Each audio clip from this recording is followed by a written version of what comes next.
Hey everyone, doing well, I hope? Well, it's me again, day after day after day here, because as you may or may not know, it's Alex Lifeson month here on my channel, wherein I'm posting an Alex Lifeson related video every day for 30 days. Thus far, through the first 2 weeks or so of this, it's all been about pretty much the solos, with a few tutorials mixed in here and there, and one Alex Lifeson tone video thus far. I think that it's high time we have a look at some riffs, yeah?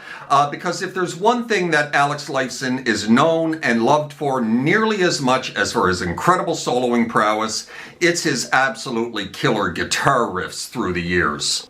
Now, I'm going to pick one great standout riff from each of the first 10 albums and give them a playthrough as we progress through my top 10 list, with a word or two about each, of course, because that's what I do. So then, let's get started and go all the way back to the very first album the band ever produced, the debut simply entitled Rush from 1974, and have a look at what I feel is the most outstanding guitar riff from that album.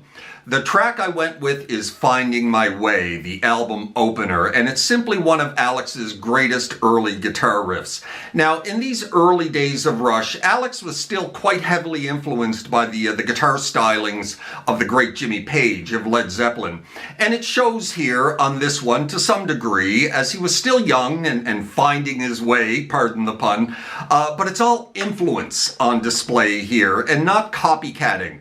It doesn't sound like a Zeppelin track per se, but one can certainly hear Page's influence. Early days here, of course, minimal effects, no tricks, no whammy bars, just a guitar into a Marshall amplifier and go for it. Great bloody guitar riff, and was certainly a tough call picking it over the more well-known riff to Working Man from the same album. But here we are. Let's give it a listen.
Right then, moving on to Rush's second album, Fly By Night. Their first, of course, with lyricist and drummer extraordinaire, the late great Neil Peart. Now, the rather obvious choice here would be the title track, Fly By Night, as it's arguably the most famous riff from the album, but that is not what I'm going with. I'm going with the much heavier and super slick opening riff to the album's opening track, Anthem, one of my very favorite early Rush tracks. Let's check it out.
Now then, we have the extremely underrated Caress of Steel next, Rush's third.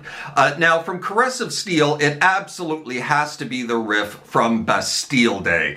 And in this case, it most definitely is. Though I really had to talk myself out of putting the more chill riff to Lakeside Park here instead in this slot, because I do love that song so, and even though Geddy Lee hates it. However, Bastille Day it shall be. Now, I certainly could have dug into the middle of the Necromancer as well for one or two of those cool riffs, but I'm trying to keep this list to opening lead-in riffs and not the mid-song stuff, of which, of course, there are plenty to choose from as well.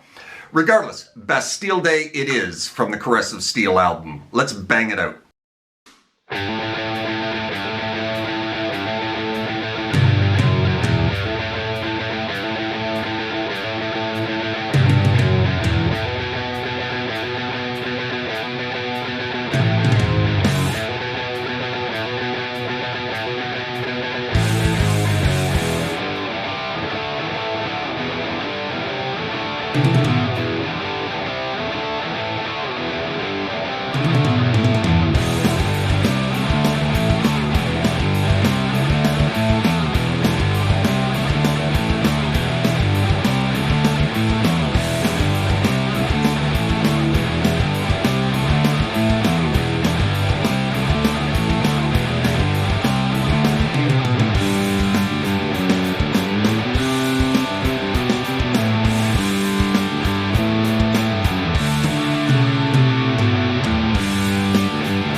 All right, so now we're up to the band's big breakthrough album, 2112 from 1976.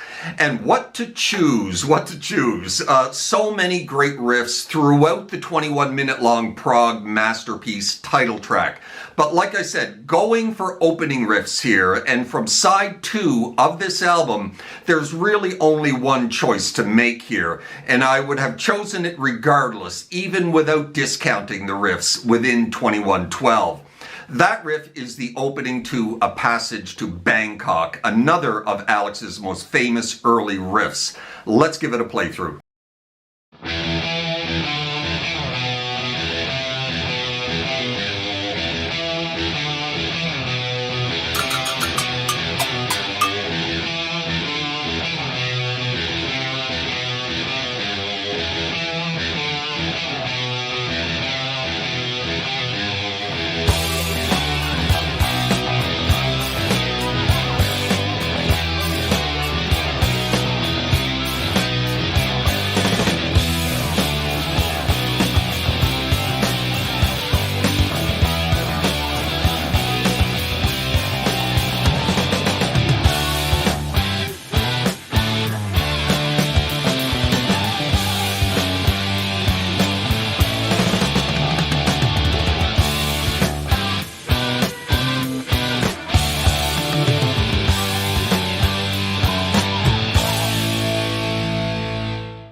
Now then, onward to 1977's A Farewell to Kings. Closer to the heart? Nope. Acoustics. Don't do acoustic guitars around here. Cinderella Man, perhaps. Great riff, for sure, but I think it might be too much of a deep cut. The title track. Almost went with the title track. But in the end, I had to go with Xanadu. And I'm somewhat breaking my own rule here, as there's about a 2-minute intro volume pedal lead-in before the guitars proper kick in, with anything that we could call a riff. But oh, when it does, it's fantastic, to say the least. First, the repeating single note section, and then the more rolling, heavier riff that follows it. Both fantastic. Let's check it out.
onward to Hemispheres. Now, only 4 tracks on this album to choose from. And as I said, I'm not pulling riffs out of the middle of songs, so that kind of excludes the title track.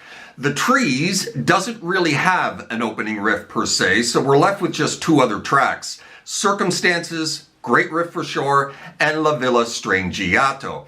Like Xanadu, La Villa has quite a long lead-in before anything we could call a guitar riff hits us in the face. However, it's not something that I'd call a mid-song riff. The track really doesn't get going until this riff kicks into gear. So the riff to La Villa Strangiato, it is, as my pick, from the Hemispheres album. Let's check it out.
Permanent Waves is next, and while my heart is telling me Free Will, my brain is telling me Spirit of Radio. So this time I'm going to go with my brain. Not usually a wise choice. Now, the tricky to play opening riff to Spirit of Radio is probably in the top 3 most famous and well-known of all the Alex Lifeson riffs. Everybody knows this one because not only is it really super cool, it's also from one of Rush's biggest ever hits.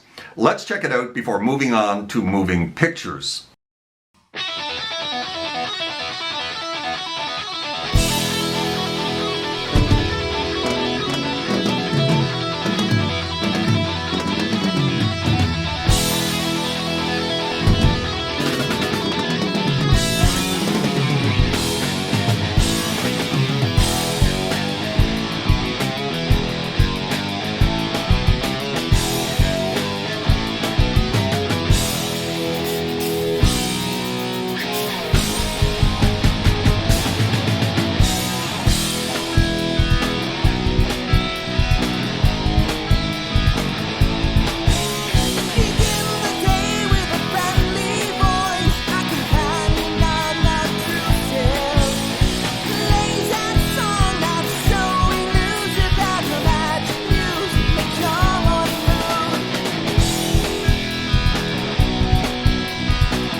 Right then, Moving Pictures is next, and we have what is over time become Alex's somewhat signature guitar track, with not only one of his most beloved riffs to kick the whole thing off, but it also contains arguably his greatest ever solo. That track, of course, is Limelight, and I had no trouble at all picking this one over anything else from Moving Pictures. This one's pretty much a given, and I would be an idiot to leave it off. So with that said, let's give it a playthrough.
Good then, on to Moving Pictures' follow-up album, Signals. Now, what was only hinted at on Moving Pictures, that being the more prominent presence of synthesizers in Rush's music, had by this point become much more the main focus of the music on that album's follow-up. Unfortunately for us Alex Lifeson fans, he was starting to take somewhat of a back seat to the synths on many of the tracks one would hear on Signals. And as a result, we got fewer and fewer of Alex's great opening riffs to marvel at and enjoy. On Signals, there's basically only two, and that's a damn shame. Those tracks being Digital Man and the fantastic opening riff to the Analog Kid. With the Analog Kid being the easy pick here of the two, in my opinion. Let's check it out.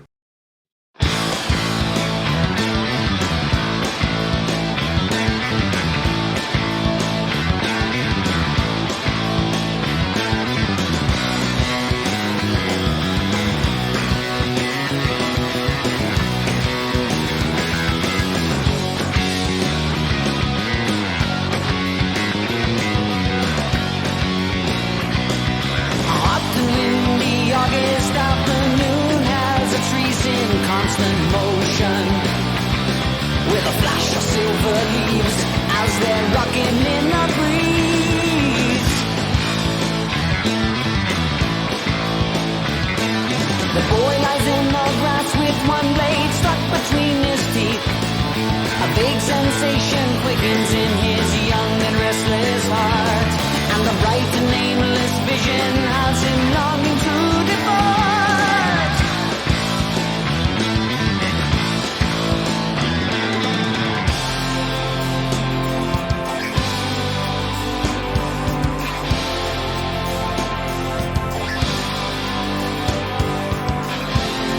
You move me, you move me. Well, let's finish up here with Rush's 10th album, Grace Under Pressure. Like Signals, Grace was yet again a rather synth-heavy affair for the most part, and like Signals, fewer riffs and fewer solos to be found throughout its runtime. That said, I like this album a lot. Probably the last Rush album for a while that I could say that about. Now, on Grace Under Pressure, like Signals, there are only a couple of guitar-driven tracks, and only two, like Signals, that would fit the bill of having great guitar riffs: Kid Gloves and Red Sector A. I initially went with Kid Gloves in this slot because it fits closer to what we generally think of as a guitar riff. However, I changed my mind at the last minute and switched it out for Red Sector A. For a couple of reasons, actually. One being that it's my very favorite track from Grace Under Pressure, and two being that it's some of Alex's most creative and complex rhythm playing that he has ever put down.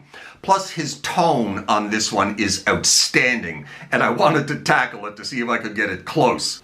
It took hours of tinkering, and I still don't know how close I got it. But regardless, great stuff from Alex on this one, and like I said, it's not so much of a riff in the traditional sense of the word, more like complex rhythm patterns.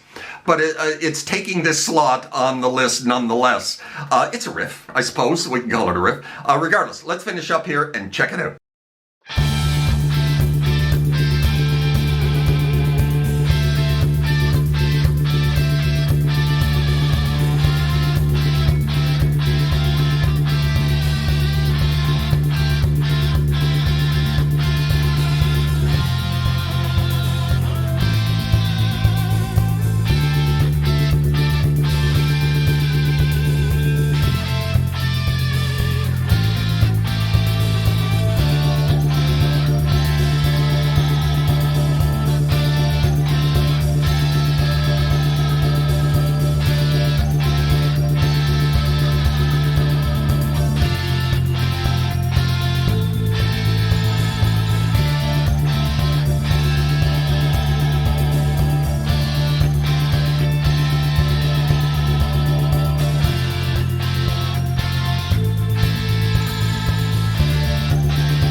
Well, there you have it, the top 10 greatest Alex Lifeson riffs from the first 10 albums, with one pulled from each. Certainly hope you enjoyed that, and if you did, please hit that like button, drop me a subscribe if you haven't done that already, as that would make me happy.